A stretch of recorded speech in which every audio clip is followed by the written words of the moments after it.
ഏഴാം ദിവസം സന്മനസ്. ഇക്കഴിഞ്ഞ മാസാദ്യ വെള്ളിയാഴ്ച ഒരു വീട്ടിൽ കുമ്പസാരിപ്പിച്ച് കുർബാന കൊടുക്കാൻ പോയി. 9 വർഷക്കാലമായി കിടപ്പിലായി കിടക്കുന്ന ടോണി എന്ന ചെറുപ്പക്കാരൻ. ഒരു ബൈക്ക് ആക്സിഡന്റ് സംഭവിച്ചതാണ്. അവന് വിശുദ്ധ കുർബാന കൊടുത്ത് വീടിന് പുറത്തേക്ക് ഇറങ്ങിയപ്പോൾ ഞാൻ അമ്മയോട് ചോദിച്ചു, അമ്മേ, ഇവൻ്റെ ട്രീറ്റ്മെൻറ്റിൻ്റെ കാര്യങ്ങളൊക്കെ എങ്ങനെയാണ് നടന്നത്? കാരണം ഒരു കൊച്ചു ഭവനമാണ്, അധികം സാമ്പത്തിക ശേഷി ഉണ്ടെന്ന് തോന്നുന്നില്ല. അമ്മ എന്നോട് പറഞ്ഞു, ഇവൻ ഒരുപാട് നല്ല കൂട്ടുകാരുണ്ടായിരുന്നു.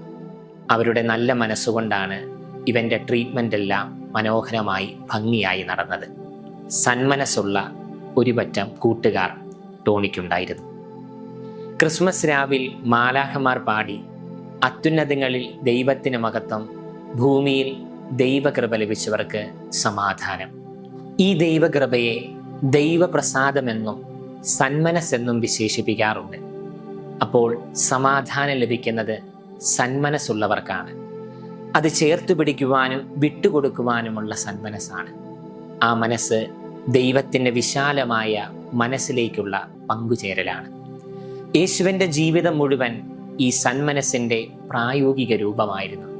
വിശക്കുന്നവർക്ക് ഭക്ഷണം നൽകിയും രോഗികളെ സൗഖ്യമാക്കിയും പാപികളെ സ്വീകരിച്ചും ഏറ്റവും എളിയവരോട് സമയം ചെലവഴിച്ചും അവൻ തൻ്റെ സന്മനസ് പ്രകടമാക്കി. മറ്റൊരാളുടെ ദുരിതത്തിൽ കണ്ണടയ്ക്കാതിരിക്കുവാനുള്ള ആന്തരികമായ ചോദനയാണ് സന്മനസ്. ഇത് വെറും ദയ മാത്രമല്ല, മറിച്ച് മറ്റൊരാളുടെ നന്മയ്ക്കായി നാം മനസ്സുകൊണ്ട് ആഗ്രഹിക്കുകയും പ്രവർത്തിക്കുകയും ചെയ്യുന്ന വിശാലമായ കാഴ്ചപ്പാടാണ്.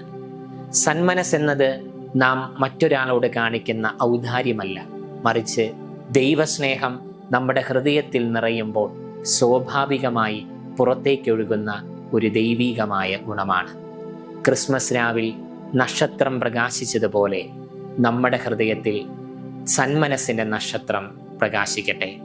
ആ പ്രകാശം നമ്മിൽ നിന്ന് പുറപ്പെട്ട് ചുറ്റുമുള്ള ലോകത്തെ സ്നേഹവും ശാന്തിയും സമാധാനവും സന്തോഷവും കൊണ്ട് നിറയ്ക്കട്ടെ.